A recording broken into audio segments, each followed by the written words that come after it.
Merci à nos partenaires, parce que moi aussi, on a skippé le haut.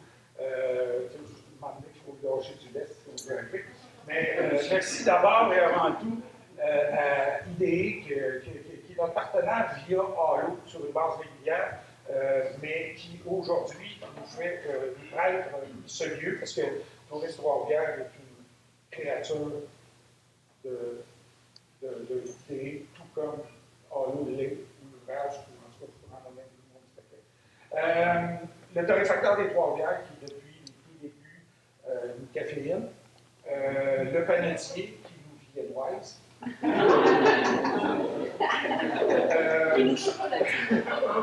Ça dépend de ton choix. Moi, il me croissant fromager. La Gazette de la Mauricie, mais le Steve, qui est là, fidèle au poste pour capter ses paroles mémorables, c'est ça. J'étais là. Voici François Bernier, qui officie à l'objectif, qui rock les portraits. Une bonne main pour l'équipe. Oui. Go.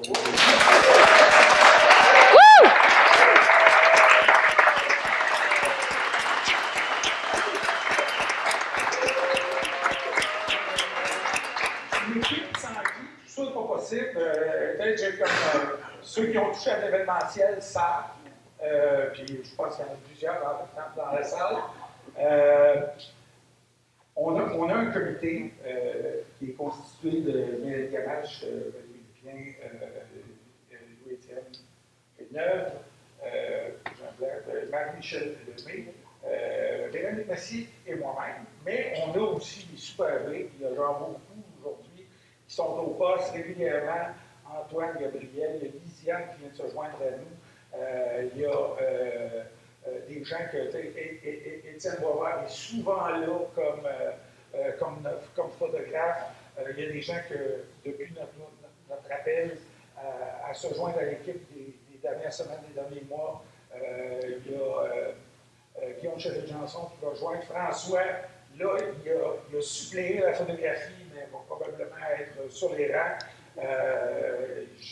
Aux dernières nouvelles, Charles Fontaine devrait être là. Puis en plus, dans le nouveau, il y a nos anciens conférenciers. Puis j'en vois d'ailleurs plusieurs enfants de nos anciens conférenciers. Il y a Guillaume, que j'ai vu tantôt. Non, pardon, Henri.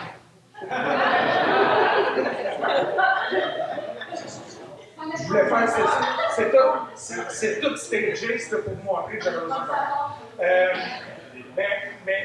mais là, la communauté s'observe, puis je vous invite à nous suivre, puis à continuer de nous encourager, ne serait-ce que de votre présence ou du relais de nos publications. Ça fait toute la différence. Présent. Vous savez comment ça marche? Non, je vois pour ceux qui sont des nouveaux, je vais prendre une seconde et demie. Chaque mois, il y a un thème qui est imposé, qui est soumis à la communauté, et toutes les conférences du mois doivent porter sur ce thème partout dans le monde. Puis l'exemple que je donne, c'est toujours le même. Celui que j'ai eu juillet 2013, c'était Space, Espace, et là, on a eu du design d'intérieur jusqu'à l'astronomie. C'est la manière que tu interprètes le thème est un geste créatif en soi. Et on a pensé à Trésor, on a pensé à patrimoine. Et qui de mieux pour incarner le patrimoine que Valérie Bourgeois? Alors, Valérie, moi, je l'ai connue, Boréalis, c'était une idée. Dans sa tête, elle était en train d'en faire. C'était sur un pèlerinage d'évangélisation. Non, mais on va transformer parce qu'il y a ici, juste à 3 pas sur la terrasse, ici, il y avait le centre d'exposition des pâtes et papiers. Sur l'industrie des pâtes. Oui, le CEPP. Exactement. Et le déménagement n'était pas qu'un déménagement, c'était une transformation, c'était vraiment une transfiguration. Continuer dans le fait d'évangéliser. Qu'est-ce qui se passe? C'est à minuterie.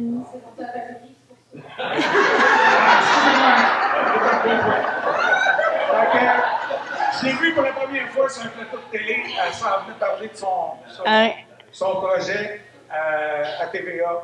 Puis c'était en 2009. Puis depuis ce temps-là, il s'est passé beaucoup de choses. Borealis a fait un succès. On fait école au Québec dans la réalisation patrimoniale. Et nous avons.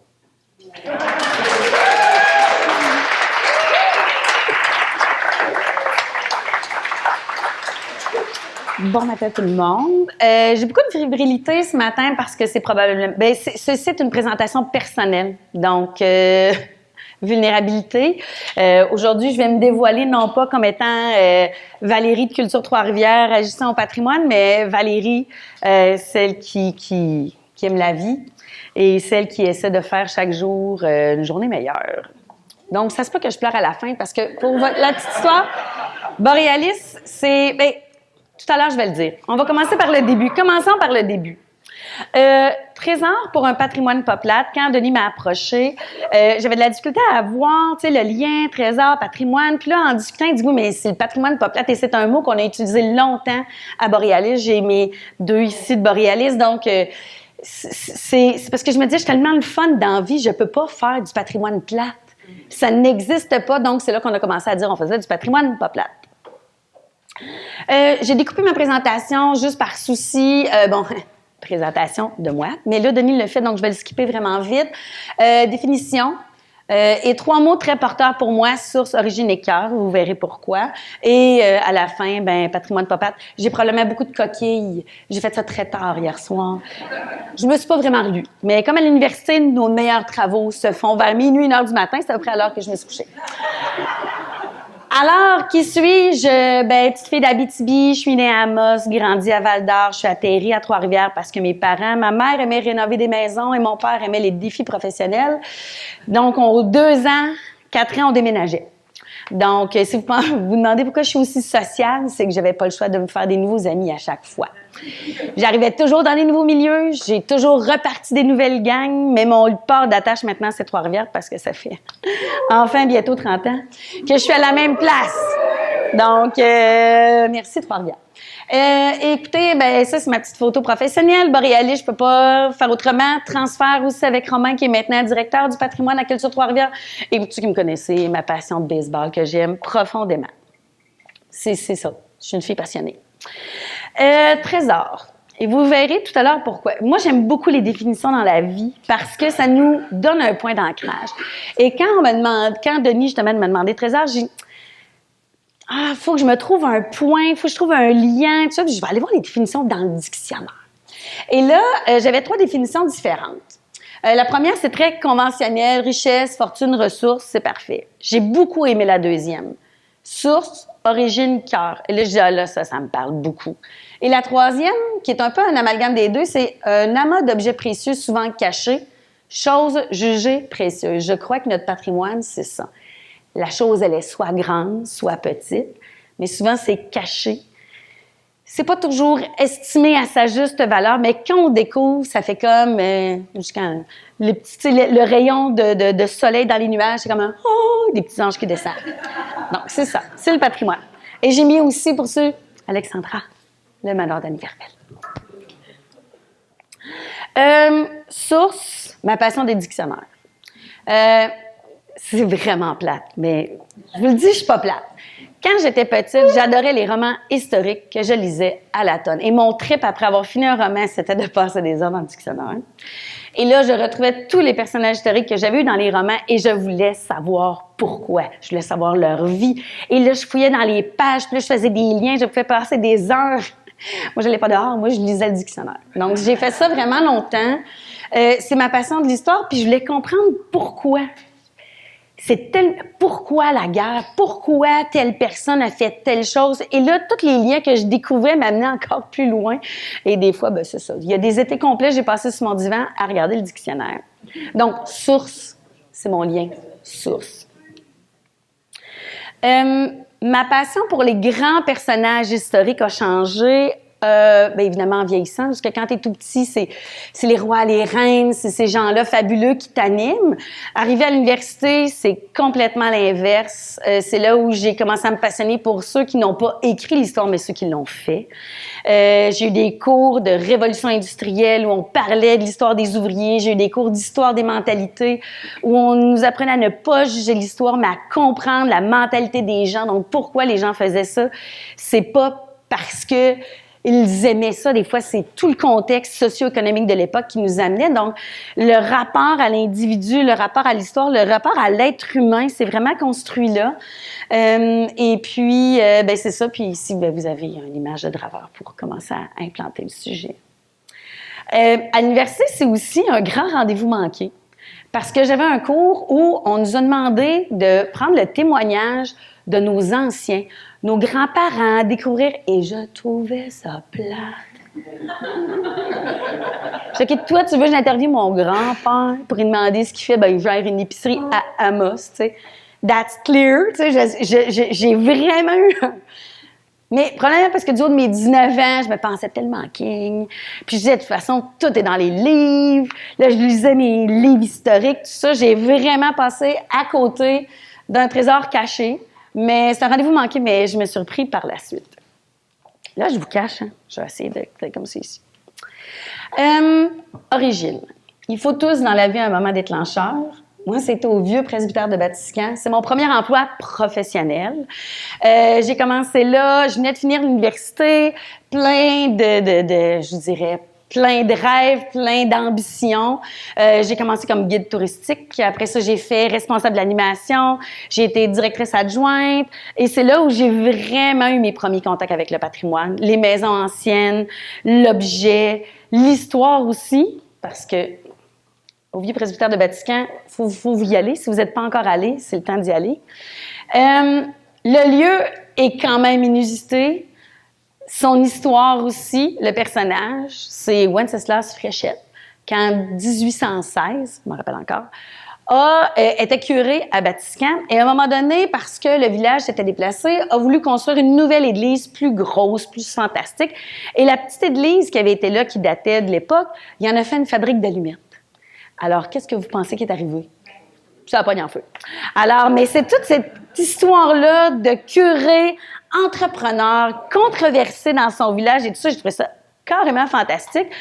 Et ça, c'est pour de vrai. Je suis sûre que c'est le même.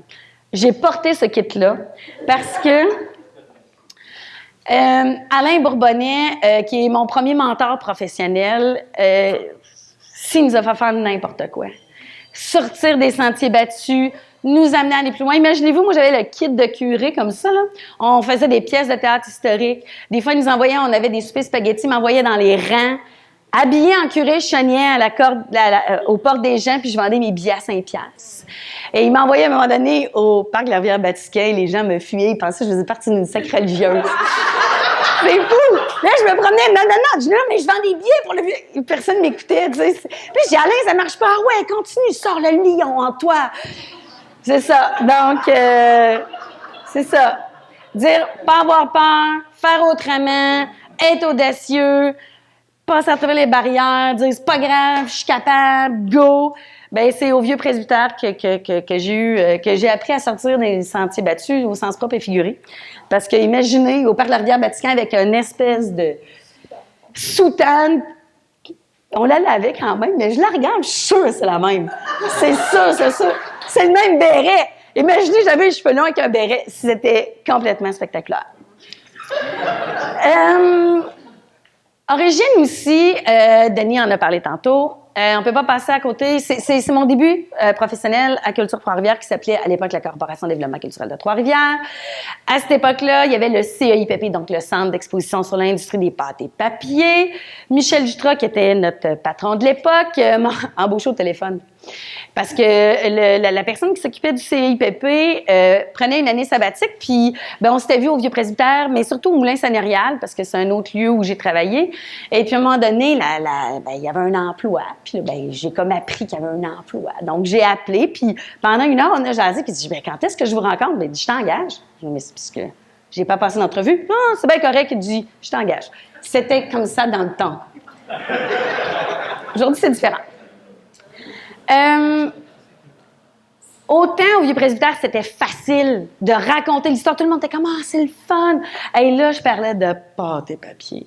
C'est gris, c'est plate, polémique, ça pollue. Il y a des coupes à blanc au début, là, tu sais, Richard Desjardins, les coupes à blanc, tout ça. Donc, c'était c'est wash, c'est wash, c'est wash et c'est re-wash.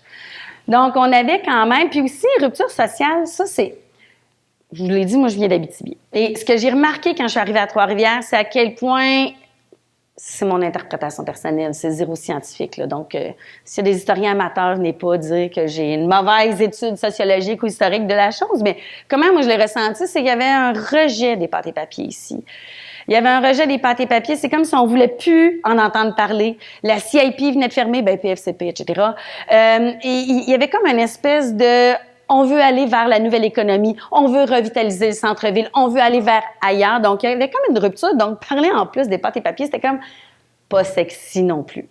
Donc, c'est ce qui m'a amené à me dépasser. Parce que je me suis dit, comment je pourrais bien faire pour les intéresser? Parce que il faut, tu sais, ça existe le patrimoine populaire. On a fait beaucoup de tests au CIPP pour tout ce qui est, oh mon Dieu, c'est en anglais, c'est hands-on, les activités interactives. Mettre en valeur le patrimoine différemment. À l'époque, on avait pris, parce qu'on avait décidé d'y aller un peu plus en installation. J'ai toujours aussi aimé croiser les choses, hein, pas juste du patrimoine, de l'histoire, des arts visuels. Donc, on avait fait un peu le principe d'installation. Je savais pas si c'était ça dans le thème, mais c'est comme ça que c'est ce qui m'avait inspiré. J'étais avec ma collègue Marie-André à l'époque. On avait pris plein d'objets qu'on avait achetés dans la brocante, puis on les avait transformés en modules muséal. Donc, un endroit, c'était un confessionnal. Et quand tu ouvrais, tu t'assoyais dans le confessionnal, il y avait... Puis là, tu glissais, c'est vrai, tu glissais la porte et là, tu avais quelque chose qui t'était raconté. À l'époque, ce qui nous était raconté, c'était un narrateur qui racontait l'histoire. Le concept a évolué quand on a commencé Borealis. Borealis 2017-2018, j'étais en congé maternité, le même Michel. 2007, oui, excusez, 2007, ben oui. 2007, congé maternité, Michel m'appelle, tu Valérie! Oui. Borealis s'en vient. T'es-tu prête? J'ai mon bébé ici. Attends, je mets mon casque. Oui. Attends, je mets mon casque. J'arrive. Et c'est là qu'on a commencé la fantastique histoire de Borealis. Je vous le dis, c'est mon 3e enfant. Celui-là, je l'ai aimé de chaque parcelle de ma peau. Il n'y a pas 1 centimètre carré. Évidemment, ça va changer puisqu'on refait l'exposition permanente, mais actuellement, là, il n'y a pas 1 centimètre carré de ce musée-là qui ne me ressemble pas. Et pas me ressembler dans mon individualité, mais dans tout ce en quoi je crois dans la muséologie, dans la mise en valeur du patrimoine, puis dans ce trésor-là qui est collectif, qui est l'histoire des pâtes et papiers pour Trois-Rivières. Donc, évidemment, site industriel, bâtiment abandonné. Ça l'a fait quand même le plus important projet de mise en valeur du patrimoine des 15 dernières années. Avant, il y avait eu la Cité de l'énergie à Shawinigan. Borealis, et depuis ce jour, au Québec, on n'a pas remis en valeur le patrimoine industriel. C'est le dernier grand projet d'envergure. Donc, il faut être fier un peu. Cette phrase-là nous a accompagnés tout le long du projet. On ne savait pas que c'était impossible. On l'a fait. C'est aussi simple que ça. Ça vient pas de moi, c'est Mark Twain. Mais vous voyez l'ampleur des dégâts. Là, je veux dire, c'est abandonné, c'est sale. Je veux dire, il y avait tout. Là, je veux dire, quand on a visité les premières fois les lieux, il y avait des gens qui avaient squatté là, il y avait beaucoup de vandalisme, il y avait de tout. Là, les gens y allaient là pour consommer plein de choses, etc., etc. Donc, imaginez tout ce qu'on peut trouver aujourd'hui dans le centre-ville, mais on le retrouve à Borealis. Alors, c'était quand même un grand défi. Et là, je parle pas d'individus, je parle de traces de passage. Exactement. Donc, c'est un grand défi. Ben, moi, j'étais comme, ça va être super trippant. Et c'est là que, je pense que c'est ma prochaine, oui. C'est là où on s'est dit, il faut se doter de valeur pour ce projet-là. C'est trop important.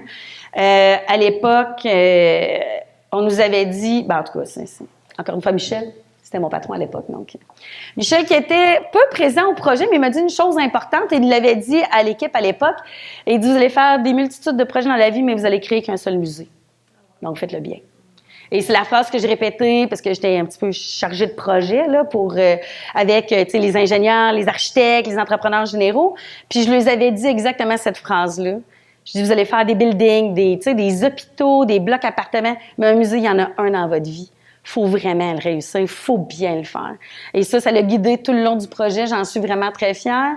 L'être humain, c'est là où, de tout ce côté, se faire raconter, puis là, je me dis, mais on peut chialer contre tout, on fait des coupes à blanc, ça, je le comprends, ça pollue, je le comprends, l'arrêt de la drave.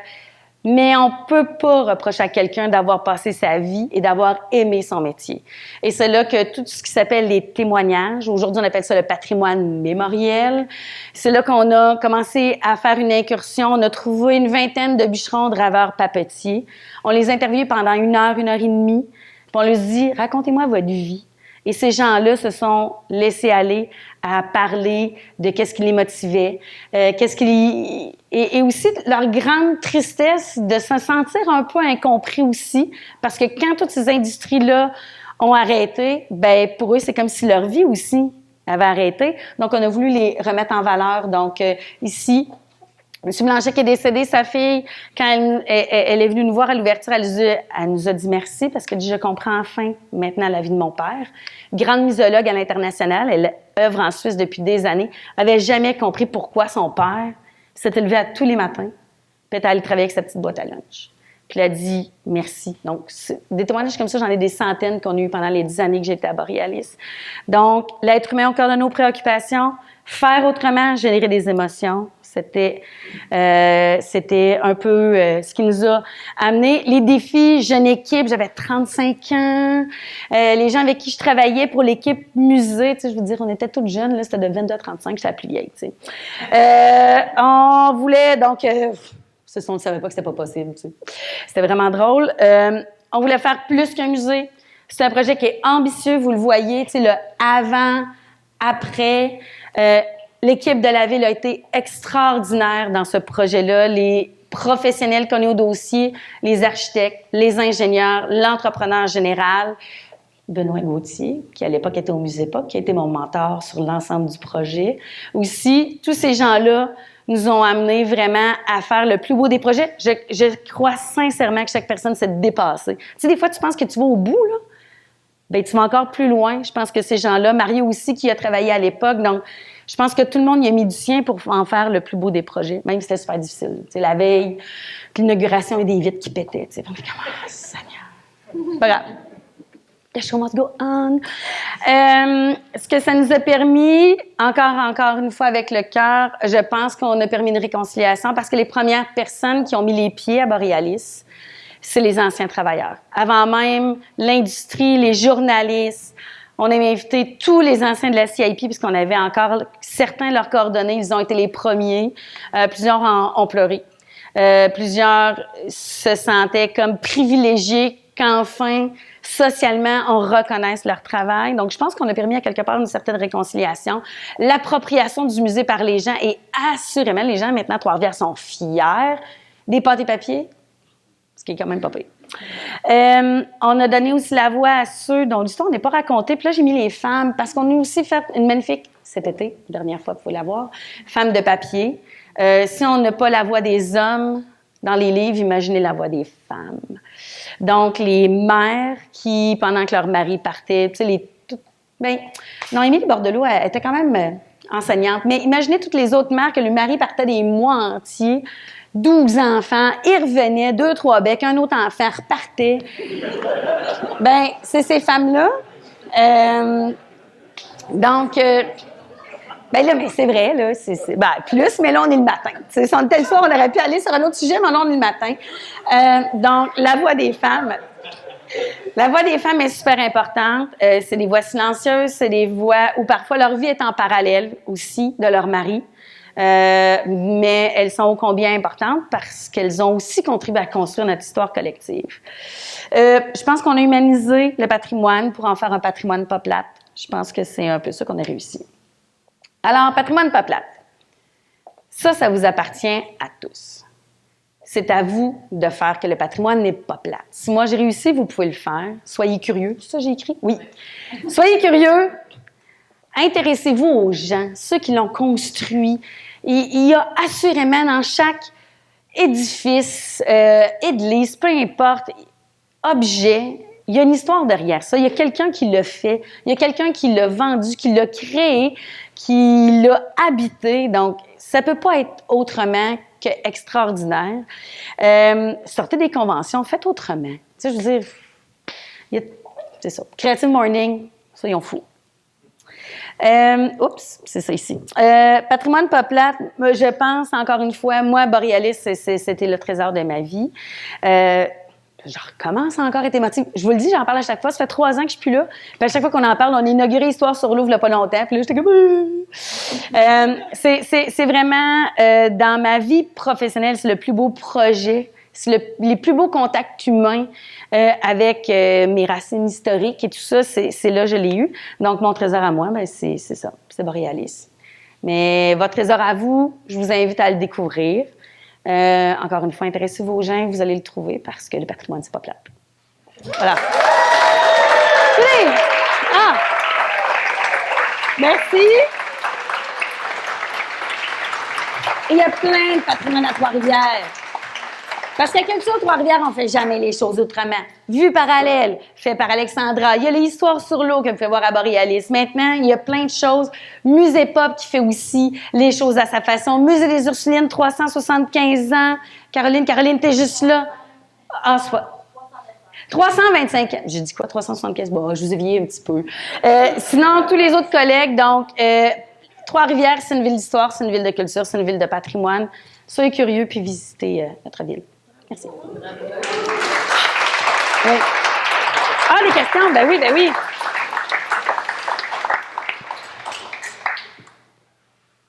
Des questions. Commentaires, réflexions. Dévoilement, trésor. C'était pas plate. Yes. Je peux lancer la première. Vas-y.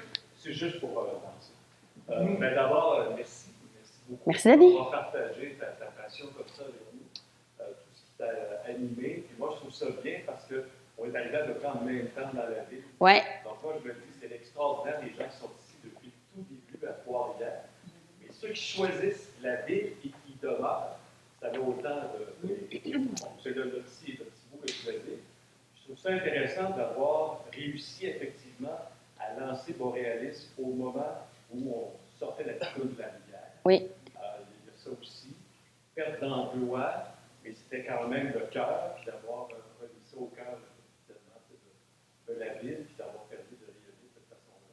Moi, je me dis comment, parce que tu as encore beaucoup de belles années devant toi, après avoir vécu cet élément-là qui vient te prendre au cœur Borealis, qu'est-ce qui t'anime maintenant dans ce que Eh ben, pas ce matin.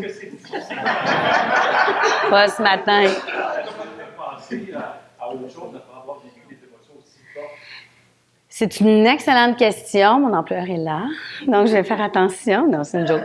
Je pense que c'est sûr qu'à chaque fois que je parle de Borealis, je reviens très émotive et nostalgique. Je pense pas revivre ça aujourd'hui. C'est sûr qu'aujourd'hui, je suis plus à la recherche d'un déséquilibre équilibré, parce que j'ai été longtemps en déséquilibre. Là, je vous ai pas parlé de tous les sacrifices que j'ai faits. Là. Je dirais, moi, mon fils, quand il se réveillait la nuit, quand il appelait maman, c'était pas moi, c'était mon ex-conjoint, parce que j'ai été absente longtemps. J'ai travaillé beaucoup, de longues heures, mais je suis une passionnée. Tu sais, je veux dire, j'étais pas capable de le faire à moitié. Ça prend beaucoup aussi de vision, d'énergie. Il faut tellement convaincre les gens que ce qu'on est en train de faire, c'est différent. Parce que tout le monde dit ça, mais c'est différent. Ah, c'est que c'était vraiment différent, ce qu'on faisait. Donc, les gens qui étaient... C'est ça, donc c'est beaucoup de sacrifices. Je pense qu'aujourd'hui, ce qu'on est en train de faire avec Nancy, qui est ma complice du quotidien, là, c'est beaucoup plus un travail dans l'ombre. C'est un travail, on est en train je dirais, pas de changer Culture Trois-Rivières, une chose à la fois, mais la pandémie a apporté plein de défis. Et là, on est en train, c'est plus un travail maintenant que je fais dans l'ombre, de amener des modes de gestion, implanter des choses. Donc, c'est un peu, là, je suis en train de tweaker la mécanique avec Nancy. Je pense que c'est quelque chose que j'avais besoin aussi, de me reculer un peu, d'aller dans cet infiniment-là plus... là, aujourd'hui, c'est un défi de gestion. Défi de vision. Maintenant, c'est un défi de gestion parce que gérer l'équipe au quotidien, gérer des opérations de Culture Trois-Rivières. Tu sais, c'est 4 salles de spectacle, c'est 4 institutions muséales, une centaine d'activités sur le territoire. On a aussi de la médiation culturelle. Tu sais, c'est pas simple. Donc, moi, mon travail au quotidien, je dénoue des nœuds puis j'attache des ficelles. Moi, c'est mon travail, c'est que la machine manque jamais d'huile, que je puisse permettre à Nancy d'avoir tout l'espace disponible pour jouer son rôle de DG, puis d'accompagner l'équipe de direction à être les meilleurs possibles. Donc ça, c'est un peu mon rôle. Puis pour le reste, ben pour l'instant, je suis à un moment de transition, j'ai besoin d'être dans un équilibre dans mon déséquilibre. C'est tout ce que je peux dire pour l'instant, mais c'est ça. Oui, Michel? Mais c'est pas... C'est mon ami. En fait, c'est un commentaire ou un partage personnel. Il y a 19 ans, je pense que C'était aussi à IPP? J'étais à la maîtrise en muséologie. On avait fait un voyage pour venir en Mauricie pour le patrimoine industriel. Et quand j'ai vu cette Gédette-là nous parler de sa passion pour le patrimoine industriel, ça a été comme la bougie d'image pour me dire c'est ce que je veux faire dans la vie. Moi, j'étais déjà dans une carrière au niveau marketing, vente, tout ça. 19 ans plus tard, je suis assise ici en train d'écouter. Je suis déjà au musée Pop. C'est une fierté de le voir.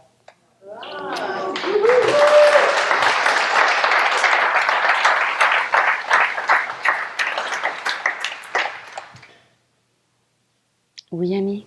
Où est-ce qu'on peut acheter son t-shirt? Ah! Il est beau, hein?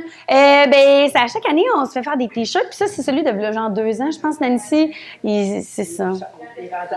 Hey, je ne sais pas s'il en reste tabarouette dans nos boîtes, mais il me semble qu'on a fait un ménage. Ah, ta fille en a un. Annie, ta fille va fouiller dans son garde-robe. Mais c'est vrai qu'il est beau. Il est vraiment beau. Ben oui. On fait des belles choses à Culture 3. Oui. Dans le propre registre, dans une de tes définitions, tu disais que les morts sont souvent cachés. Oui. Par qui et comment? Par toi-même.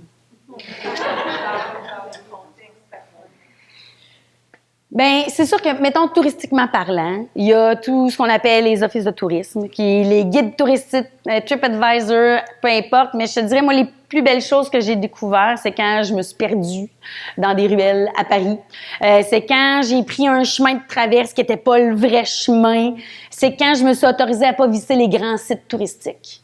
Puis que je décidais d'explorer par moi-même.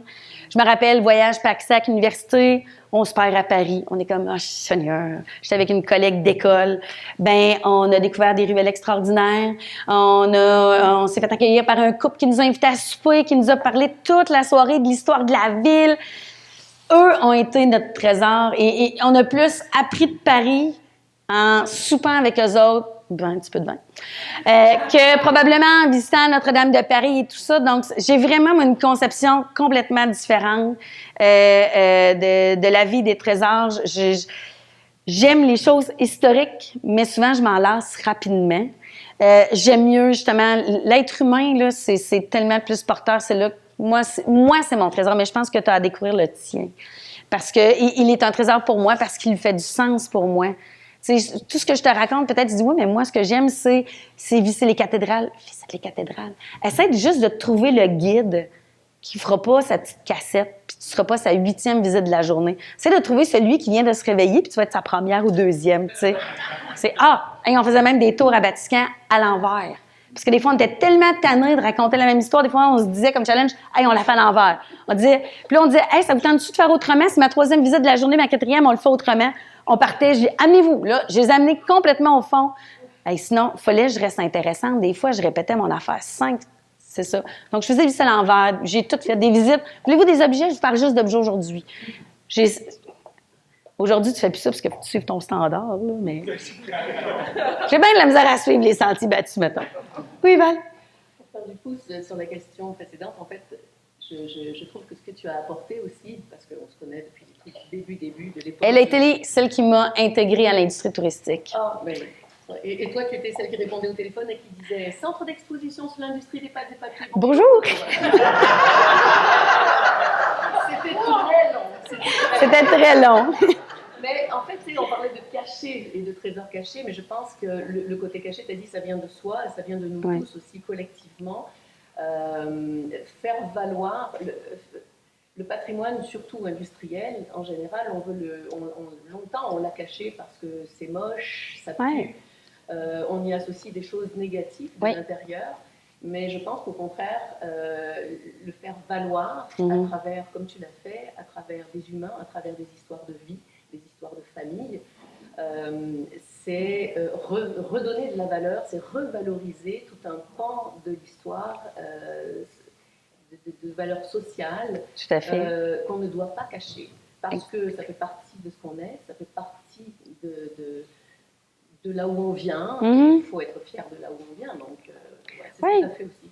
Oui, ça me fait penser, on a même, nous, interviewé M. Kruger. Tu sais, là, Kruger, là, ça a été long, mais on l'a eu. Et puis, j'espère qu'un jour, ses enfants et petits-enfants, parce qu'ils ont tous leur témoignage, là, quand on les interviewe, on leur donne après ça leur témoignage. J'espère qu'eux vont comprendre qu'est-ce que cet homme-là a fait pour Trois-Rivières. Il y a quand même 2 usines, c'est des emplois. Là, j'enlève tout le côté polémique, vous me comprendrez, c'est pas ça qui m'intéresse. Moi, c'est l'être humain. Et peut-être qu'un jour, quand Papy Joseph ou Papy Joe, je sais pas comment il l'appelle, mais qui vont voir le témoignage, parce que lui s'est raconté. Lui, il a raconté comment lui est tombé dans l'industrie. Il dit, moi, son père l'amenait sur leur domaine et tout ça. Il aimait pas monter à cheval, il est allergique aux chevaux et son père disait, I don't fucking care. Tu vas apprendre à faire du cheval. Donc, c'est toute cette résilience-là. Il dit, moi, je voulais pas être PDG de Kruger. J'ai pas eu le choix, mais je l'ai fait. Donc, de voir cet homme-là, hyper inaccessible, grand homme d'affaires, nous raconter sa jeunesse et sa vie et comment tu veux dire ça vaut, ça c'est ta paye, là. Tu sais, je me pince, je suis quand même payée. Enfin, ça. Malade. Oui, Stella. Je veux te dire à quel point je trouve ça intéressant que tu nous parles de l'humain. Oui. Parce que c'est ça comme valeur, le plus important, c'est la culture forestière, c'est ce qu'on travaille, c'est ce qu'on met de l'avant, la relation avec les autres. Alors, je me dis que sûrement que si tu aurais fait ton documentaire, tu trouverais ça moins plate qu'à l'époque. Hey, c'est sûr, si j'avais la chance, j'y poserais tellement de questions. Mais bon, la jeunesse. Bravo, Camille. Je te souhaite de faire un équilibre entre ta passion, je dirais ta passion professionnelle et ta vie personnelle. C'est ce que je travaille très fort, Stella. C'est terminé? Je sais pas. OK, ben, parce que là, il y en a une ici. Écoute, moi, je voulais juste souligner 2 choses. D'un, j'ai le privilège de te côtoyer quotidiennement depuis plus de 20 ans. Moi aussi. Et cette passion-là, je peux vous dire qu'elle ne s'essouffle pas. Je pense que c'est vraiment effectivement dans ton ADN. Je pense que tu es dévoué à ça. Et aujourd'hui, dans ton renouvellement professionnel et personnel, je vois juste comment tu déploies encore plus tes ailes. Fait que pour ceux qui s'inquiètent peut-être de est-ce que Valérie retrouve des défis, je pense que oui. Je pense que juste que là, on est dans une étape où tu peux partager aussi tout ton passé riche, toute ton expérience, et c'est ça qui fait aussi de toi une personne extraordinaire. Fait que aujourd'hui, on voit le peuple du patrimoine, mais en fait, toute cette passion-là que tu démontres, ben, on a la chance, nous, de pouvoir le vivre avec toi encore, et j'espère qu'on aura le plaisir de le vivre encore longtemps. Ouais. Et puis, ben, moi aussi, je voulais faire un peu le même bout de chemin que Stella, c'est-à-dire l'humain. Tu sais, je pense que c'est ce qui nous unit aussi, qui nous rejoint beaucoup. Tu sais, puis comment trouver notre trésor? Ben, tu sais, je trouve que tu l'as très bien positionné. Je pense qu'au-delà du patrimoine, je pense que juste de s'intéresser à l'autre, sous toutes ses formes, c'est ça qui nous amène à trouver des trésors cachés. Que ça soit ici dans notre propre ville, ou quand on voyage ou on se promène ailleurs. Fait que moi aussi, j'ai le goût collectivement qu'on s'invite aujourd'hui à juste rentrer en contact avec les autres. Puis je fais un dernier petit croche, c'est ce que les Creative Mornings aussi nous permettent de faire. Fait que voilà, merci. Alors, il y a un trésor national. Allez. Wow, Stella! Wow. Ah, ça fait plaisir, Denis.